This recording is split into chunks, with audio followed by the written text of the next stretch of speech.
Gribo, Gribo.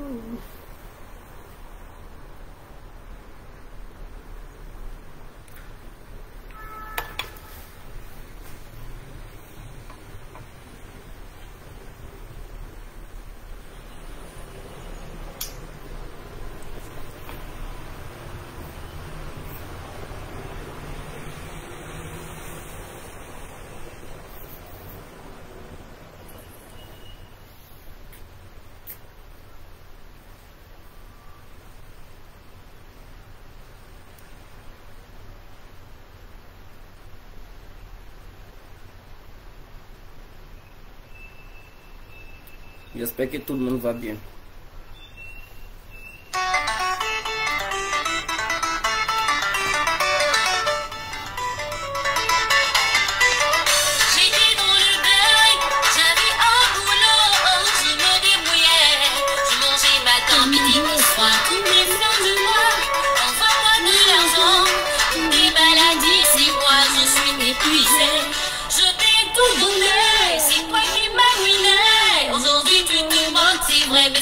Qui m'a détruit.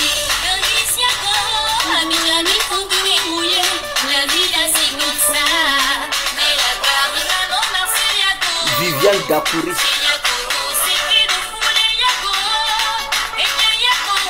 Viviane Dakouri, vous êtes de Lakota, n'est-ce pas? Votre nom Dakouri me dit quelque chose.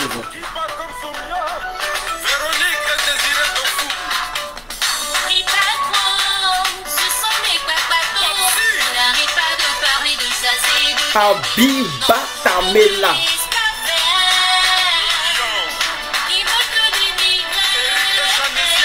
Tu mérites un gros bisou de ma part. Je vais ramener Abiba. J'espère que vous serez aussi là-bas. Je dois vous donner un gros bisou.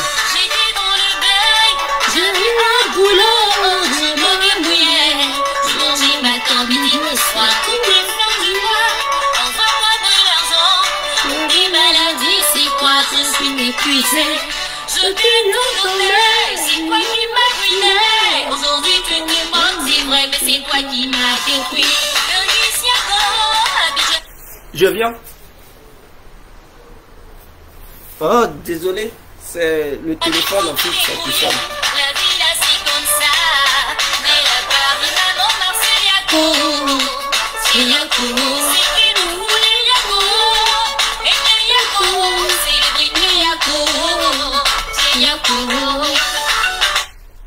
Bon, désolé, hein. Je vois des commentaires, il y a des gens qui disent que non, Guégué, tu dis qu'on tue tes frères ivoiriens. Écoutez, moi je ne suis pas d'accord à ce que des Ivoiriens meurent et tout. Mais quand vous dites on tue mes frères ivoiriens, ce sont les Ivoiriens qui s'entretuent. Il n'y a pas d'étrangers qui tuent des Ivoiriens. Est-ce que vous comprenez? Ce sont des Ivoiriens qui s'affrontent entre eux. Tout ce que je peux dire, c'est d'appeler à l'apaisement entre les deux camps. Camp d'opposition et camp au pouvoir. Est-ce que vous comprenez? Donc, voilà, j'appelle à l'apaisement. Ce sont des Ivoiriens qui s'entretuent. Ce n'est pas des étrangers qui viennent tuer des Ivoiriens. Donc, quand vous faites vos commentaires, sachez bien préciser les faits. Voilà, ne dites pas, Guégué, ils sont là tuer tes frères. Quels sont ceux qui sont mes frères et quels sont ceux qui sont mes ennemis? Que ce soit les nordistes, ce sont mes frères ivoiriens. Que ce soit les sudistes, ils sont mes frères ivoiriens. De l'ouest, ce sont mes frères ivoiriens. Du centre, ce sont mes frères ivoiriens. De l'est, ce sont mes frères ivoiriens. Donc, tout le monde est frère. Voilà, il ne faudrait pas que on trie les choses parce que oui, on n'est pas du même bord ethnique. Donc, du coup, tu es un ennemi ou bien tu es un étranger. Je ne vois pas les choses comme ça. Moi, j'ai des amis partout. Voilà, toutes les ethnies à peu près de la Côte d'Ivoire, j'ai des amis là-bas. Donc, voilà, je vois tout le monde comme frère. Et toutes les personnes comme sœurs, hein, toutes les personnes féminines, bien sûr, comme sœurs. Voilà, pourvu que tu sois une Ivoirienne, tu es une sœur ivoirienne. Maintenant, tu peux être un frère, mais pas ivoirien, mais un frère africain. Là aussi, c'est autre chose. Donc, vous comprenez. Alors, bonjour à tous et à tout temps. Pour tous ceux qui ne me connaissent pas, je suis l'incontournable guerrier complet tout terrain. L'homme dont on parle, l'homme qui n'a pas froid aux yeux, l'homme qui ne m'embasse pas. Vous pouvez aussi m'appeler devant la ville, l'homme n'est rien, gouverneur italien, docteur Moda, appelez-moi Boubou, laisse-moi brûler 5 plein droit, El Padrino, Camari, Dezo, la Moudia. Alors, nous voilà à nouveau devant cette caméra pour essayer d'apporter quelques précisions, parce qu'il y a des engouements qui se passent au sein de la politique ivoirienne. Il faudrait qu'on éclaire la lanterne. Est-ce que vous comprenez? Voilà, on doit éclairer la lanterne. C'est très important. Éclairer les mémoires des uns et des autres. Parce qu'on parle de la constitution. Inéligibilité au sein des hommes politiques ivoiriens. Bon, on dit il est inéligible, il est éligible, il est ceci, il est cela. Qu'est-ce qui se passe au juste? Il faudrait que ça soit là, la vraie question. Mais avant d'arriver là, j'aimerais m'adresser aux militants du RADP. Je vais m'adresser aux militants du RADP. Vous savez, chers militants du RADP, ce que vous devrez faire, ne voyez pas les autres comme des ennemis. Voyez-les comme des adversaires. Et on peut convaincre l'adversaire à devenir un ami. Et intégrer le camp dans lequel tu es. Voyez-les comme des adversaires. Et ce que vous devrez faire, causer avec eux. Causer avec eux, c'est en causant là qu'on peut convaincre quelqu'un. Mais si tu ne causes pas avec lui que tu penses qu'il est adversaire, comment tu peux réussir à le convaincre? Voilà. Je prends, statistiquement parlant, mathématiquement parlant, scientifiquement parlant, je veux aller sur une bonne base. Vous savez, j'ai regardé le nombre d'adhérents au sein du RADP. Les militants du RADP valent combien d'individus? Alors, à ce que je sache, la liste, sur la liste électorale de 2020, sur cette liste, au moins, la base nous confirme que, bon, je n'ai pas dit, mais la base du RADP confirme qu'il y a 3 millions de militants du RADP. Ça veut dire, les militants du RADP sur toute l'étendue du territoire ivoirien sont au total 3 millions. Quand on parle de militants, c'est ceux qui ont la carte du RADP. Parce que chaque parti politique a une carte.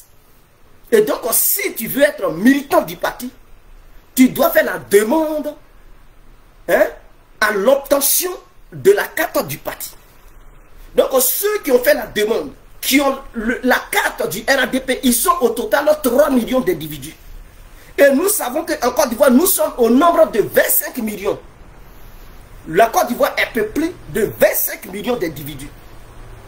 Vous allez comprendre où est-ce que je vais en venir. Le FPI fait combien de millions d'individus qui possèdent la carte du parti? Le PDCI fait combien de millions d'individus qui possèdent la carte du PDCI? GPS, le mouvement de Guillaume Soro, fait combien de millions d'individus qui possèdent la carte du GFM ou bien de Rassi, ainsi que les autres partis politiques? Je veux dire quoi par là? Je veux dire tout simplement que ce ne sont pas les militants qui possèdent les cartes du parti qui donnent la victoire coûte que coûte à son parti politique. Il faudrait que vous le sachiez. Parce qu'au sein de la population ivoirienne, nous sommes au nombre de 25 millions d'habitants. Et ceux qui ont la capacité et l'habilité de voter souvent, avant c'était au moins 3 millions d'individus qui partaient voter 6 millions ou 5 millions. Mais aujourd'hui, les tendances ont changé. Aujourd'hui, on peut aller jusqu'à 7 à 8 millions d'individus qui voteront, qui peuvent voter aujourd'hui. Si le RADP a 3 millions et que nous sommes au total 8 millions, vous comprenez que les autres millions sont là. Et leurs voix peuvent faire basculer les choses le jour J. Alors qu'est-ce qu'il faut faire? Parce que si on se base sur les militants qui posaient les cartes des différents partis politiques, si on se base sur eux pour avoir une victoire, je pense que non, c'est impossible. En Côte d'Ivoire, c'est impossible.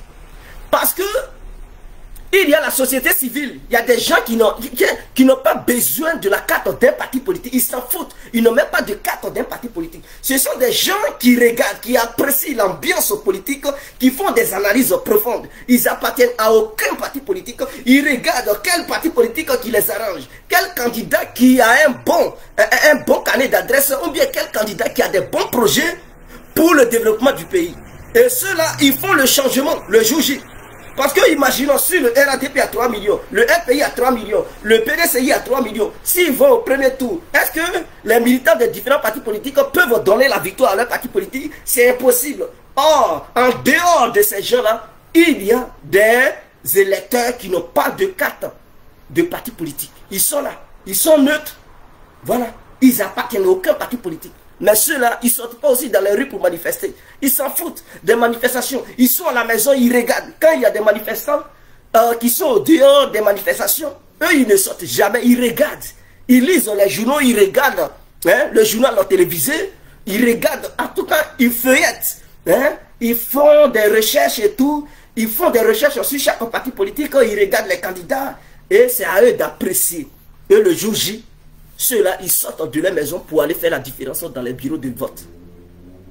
Et c'est ceux-là qui donnent la victoire aux candidats qui se présenteront le 31 octobre 2020. C'est ceux-là qui feront la différence. Voilà pourquoi il ne faut pas se renfermer sur soi. Il ne faut pas dire non, nous on est au sein du parti, c'est nous. Après nous, là, nous on s'en fout des autres. Non. Quand tu as déjà la carte du parti politique, tu n'as plus besoin d'être convaincu. Parce que toi-même, tu as déjà un acquis pour le parti. Donc, qu'il pleut, qu'il neige, si tu vas voter là, tu vas voter le parti. Or, le parti ne peut pas compter sur toi uniquement pour espérer une victoire. Et ceux qui n'ont pas de parti politique, qui sont là, qui choisissent des électeurs, qui choisissent des candidats comme ça, on fait quoi d'eux? Mais il faut communiquer avec eux. Il faut les approcher. Il ne faut pas les voir comme des ennemis. C'est à ceux-là qu'il faut viser. C'est à ceux-là qu'il faut ramener pour pouvoir permettre de voter le candidat du RADP, plus les 3 millions du RADP. Imaginons que nous faisions un travail de fond et que le jour J, le jour de cette vote électorale, nous changeons les mentalités des gens, ceux qui appartiennent à la société civile. Si nous réussissons au moins à prendre 500 000 individus pour les ajouter sur les 3 millions d'électeurs du RADP, c'est-à-dire la base du RADP, vous comprenez que automatiquement nous allons donner 3 500 000 voix au RADP, ce qui permettra au RADP de gagner dès le premier tour. Donc ce sont les 500 millions qui feront la différence. Je dis 500 millions, les 500 000 individus qui feront la différence. Ce sont tous ceux-là qui feront la différence. Donc on doit les viser. On doit les viser. Donc nos vidéos que nous faisons, c'est pour convaincre ces gens-là. C'est pour les convaincre, pour leur permettre de venir choisir le candidat du RADP.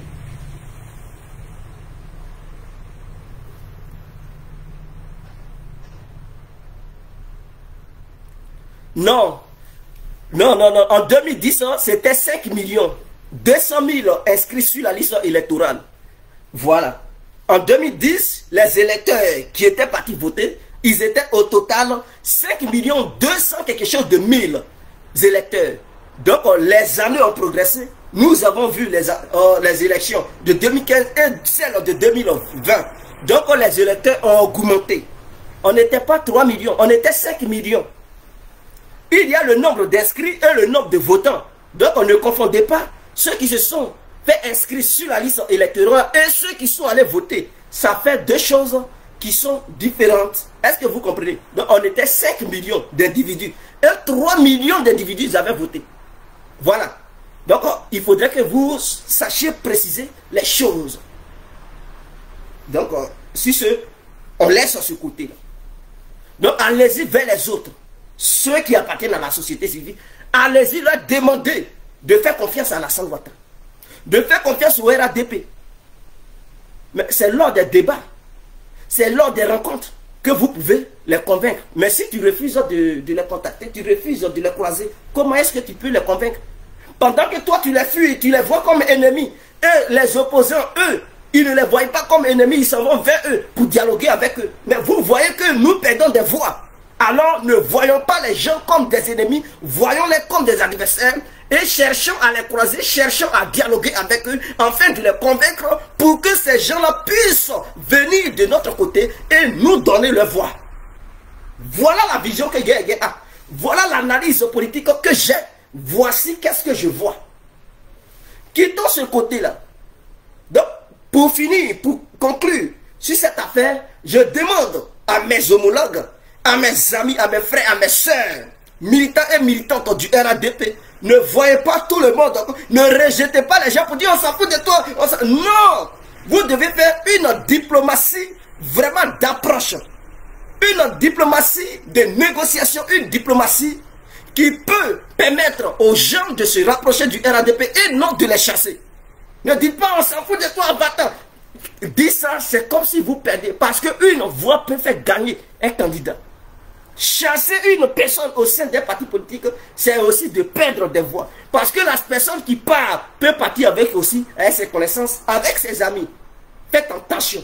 Tu penses chasser un seul individu, mais le seul individu que tu chasses, il a sa famille, il a ses connaissances, il a ses amis clés.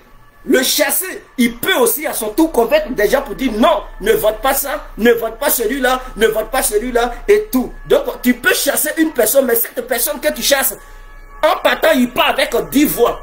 En 10 voix, c'est très important pour faire gagner un candidat lors d'une élection présidentielle. Donc voici le conseil que je donne à mes amis militants du RADP. Faisons du lobbying, d'approche, recrutons les gens pour les faire adhérer au sein du RADP. Même les plus radicaux qui ne veulent pas entendre parler d'Alassane Ouattara, vous pouvez les changer. Oui, vous pouvez les changer. Tout dépend de ta motivation. Tout dépend de ta rage que tu as. Tout dépend de ta vision et de tes compétences que tu as. En allant vers l'individu, tu peux convaincre cet individu. Et les gens diront, mais lui là, il a changé vraiment. Lui qui était radical, il ne voulait pas sortir Alassane. Aujourd'hui, il est derrière Alassane. C'est comme ça. Et il dira, c'est lui là qui m'a changé. Il va dire, ouais, c'est... En tout cas, il a eu les bons mots, il a eu les bonnes paroles. Il a su me convaincre. C'est comme une histoire de femme. Il y a des femmes, tu ne peux pas t'approcher d'elles. Tu vois comme ça, tu regardes du bas vers le haut, du haut vers le bas, les gens ont peur d'elles. Tu parles un mot, elles te parlent mal. Tu as envie de te faire du mal. Tellement ces paroles sont piquantes. Tellement ces paroles sont neutralisantes. Mais il y a des gens, qu'elles croisent sur leur chemin, qui les neutralisent complètement, qui les désarment à travers le verbe, à travers l'oratoire. Et ces dernières, elles sont obligées de s'abaisser. Elles sont obligées de subir lorsqu'elles sont en face de quelqu'un aussi qui réussit à les désarmer verbalement. Et les gens diront, mais mon frère, comment tu as fait pour avoir cette femme? Vraiment, tu es fort, tu es un champion. C'est ça aussi les militants. Il n'y a rien de compliqué. Il n'y a rien de compliqué. Ne les voyez pas comme ennemis, voyez-les comme des adversaires et des gens à convaincre, des gens à recruter. Mettez ça dans vos têtes et vous allez réussir. En ce qui concerne l'inéligibilité d'Alassane Ouattara, des gens nous disent que non, Alassane Ouattara est inéligible. Ça veut dire qu'il n'a pas l'autorisation de se représenter, de se présenter comme candidat. Et qu'Alassane Ouattara aura déjà fait 2 mandats. Donc suite à ces 2 mandats, il n'a plus la capacité, il n'a plus l'habilité de briguer un 3e mandat. Et donc dans leur tête, ils pensent que c'est un 3e mandat Alassane en train de briguer. Ou il veut briller. Mais je tiens à leur dire que c'est le premier mandat d'Alassane Ouattara. Parce que Alassane Ouattara est une personne nouvelle. Alassane Ouattara est au sein d'un nouveau pays, qui est la Côte d'Ivoire. Parce que nous sommes quittés dans l'ancien pays que les gens connaissaient. L'ancienne Côte d'Ivoire. Cette Côte d'Ivoire archaïque n'est plus la même. Nous sommes dans une Côte d'Ivoire émergente, dans une nouvelle Côte d'Ivoire. Dans une Côte d'Ivoire de l'intelligence artificielle. Et donc cette Côte d'Ivoire montante, grimpante, émergente, ceux qui y sont devenus des nouveaux individus. Sont devenus de nouvelles personnes. Mais je vais vous rappeler quelque chose et essayer d'éclairer la lanterne des gens. Vous savez, la Première République a commencé de 1960 jusqu'en 1999. Parce que la Première République a été mise sur pied par le premier président de la République de Côte d'Ivoire, son Excellence Feu Félix Houphouët-Boigny, qui a régné pendant 40 à 45 ans. Et il est mort, il est mort en 93. Quand il est mort, Bédi a pris le relais. Il a gouverné jusqu'en 99 et il y a eu le coup d'état de 99. Et ce coup d'état de 99, les militaires ont pris la relève, ont dirigé. Alors les Ivoiriens, voyant cela, ils ont dit non. Il n'est plus question de laisser encore les coups d'état se passer. Parce qu'il y avait assez de divisions au sein de notre pays. Il fallait revoir la constitution par voie référendaire. Je tiens à le préciser. Donc ils ont soumis cette proposition au peuple ivoirien. Alors, une nouvelle constitution a été adoptée en 2000. Je parle de 2000. Le peuple ivoirien a voté. Et a voté oui pour le changement de la constitution. Ce n'était pas une révision constitutionnelle, s'il vous plaît. C'était pour le changement de la constitution. Parce que je vais vous faire la différence entre révision et changement. Lorsqu'il s'agit de révision, le gouvernement et ses ministres saisissent l'Assemblée nationale ainsi que les magistrats du pays pour révisionner la constitution sans même s'adresser au peuple directement, sans demander l'autorisation du peuple, parce qu'ils prétendent que le peuple est représenté par les députés qui siègent au sein de l'Assemblée nationale. Donc les députés représentant le peuple, qui sont comme les parents du peuple ivoirien, à ce moment-là, ils communiquent avec le gouvernement et les magistrats. Et ils revoient certains changements au sein de la Constitution. Ça, on appelle ça une révision constitutionnelle. Maintenant, le changement d'une constitution, c'est lorsque le gouvernement élabore, propose des choses, propose une nouvelle vision de la constitution avec les magistrats et les députés. Les députés peuvent s'opposer ou approuver cela. Dès que les députés sont d'accord, eux, en tant que parents des citoyens ivoiriens, ils vont aussi demander l'avis du peuple. Donc, ils demandent maintenant l'avis du peuple. Et il y aura un vote. Lors de ce vote, si le peuple vote oui, alors la constitution est changée automatiquement. Si le peuple dit non, nous nous sentons à l'aise dans l'ancienne constitution et que nous ne voulons pas d'une nouvelle constitution, en ce moment-là, le peuple mettra son droit de veto. Ça veut dire que les députés ont un droit de veto. Le peuple a un droit de veto. Le droit de veto du peuple, c'est de voter contre. Le droit de veto des députés, c'est de voter aussi contre. Mais si les députés ont approuvé, il faudrait que le peuple approuve cela pour que cela puisse voir le jour.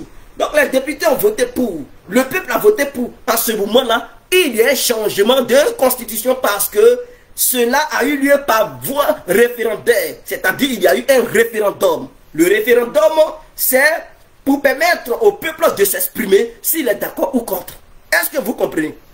Donc en 1960, la première constitution, et donc a eu lieu. Ça veut dire la première république rentre en vigueur, dirigée par Félix Houphouët-Boigny jusqu'en 1993. La relève a été reprise par Henri Konan Bédié. Et il a dirigé ça jusqu'en 1999. En 1999, on voit que la première république a trop duré. Et il y a assez de problèmes au sein de notre constitution. Ce qui a provoqué le coup d'État. Donc pour améliorer ça, pour éviter encore cela, il faut changer la constitution. Nous avons changé cette constitution en 2000. Et quand nous avons changé cette constitution en 2000, il y a eu la deuxième république. Et cette deuxième république, il y a des lois. Parce que dans cette deuxième république, je vous demande de bel et bien analyser l'article 35. L'article 175 plutôt, de la constitution de la deuxième république, qui limitait, qui disait comme condition pour être candidat 1, il faut avoir 45 ans. Ou il ne faut pas dépasser 75 ans. Ça veut dire pour être candidat en tant que jeune, il faudrait que tu atteignes au moins 45 ans. À partir de 45 ans, tu peux être éligible. Ça, c'était la première condition. Maintenant aussi, il y avait une deuxième condition. Il ne fallait pas dépasser 75 ans. C'était sous la deuxième république, dirigée par Laurent Gbagbo et aussi Alassane Ouattara. Est-ce que vous comprenez?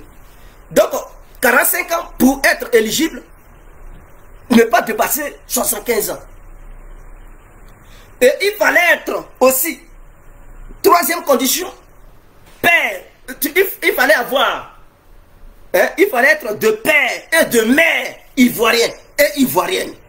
Ça veut dire que tes deux parents devraient être issus de la Côte d'Ivoire, devraient avoir des origines ivoiriennes pour être éligibles. Est-ce que vous comprenez?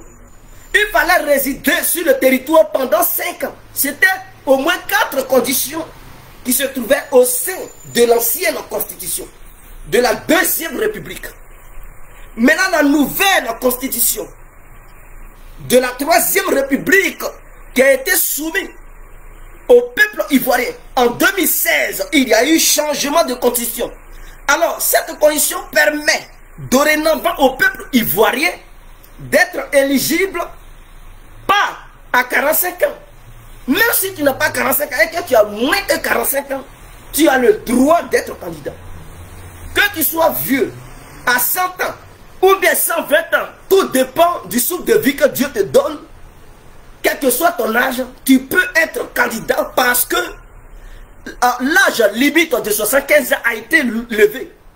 L'âge primaire, ou bien l'âge numéro 1, pour être candidat à 45 ans a été levé lors de la Troisième République qui fait la troisième constitution au sein de notre pays.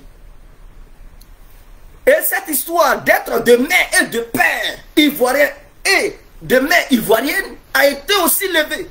Aujourd'hui, pour être candidat aux élections présidentielles de Côte d'Ivoire, il faut être de mère ou de père. Ça veut dire, ce n'est plus de mère et de père, mais c'est de père ou de mère. Ça veut dire si ta mère est ivoirienne d'origine et que ton père n'est pas ivoirien d'origine, tu peux être candidat.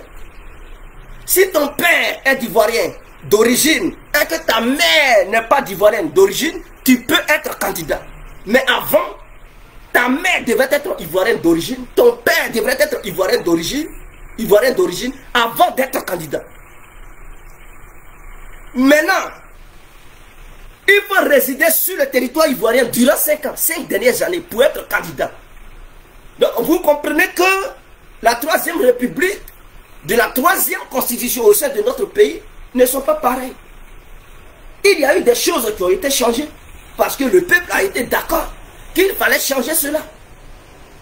En ce moment-là, le compteur a été remis à 0. Je dis bien, le compteur a été remis à 0. Ça veut dire les 2 premiers mandats que Alassane a fait, il avait fait ses mandats dans la Deuxième République. Maintenant, dans cette Troisième République, c'est une nouvelle Côte d'Ivoire. Donc, dans cette Côte d'Ivoire, tout repart à 0. Donc, chacun est libre de se présenter. Donc, sur quoi vous vous basez pour dire Alassane est inéligible?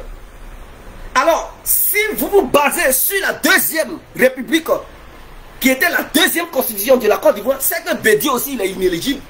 Parce que la Deuxième République de la deuxième constitution de notre pays dit quand tu as 75 ans, tu n'as plus, si tu dépasses 75 ans, tu n'as plus le droit d'être candidat. Bédié a 86 ans. En ce moment-là, Bédié ne doit pas se présenter. Gbagbo a dépassé les 75 ans. Donc pour être candidat, pourquoi vous dites Gbagbo doit être candidat? Mais si Gbagbo doit être candidat, c'est que vous reconnaissez la Troisième République de la troisième constitution. Puisque Bédié lui-même il est candidat.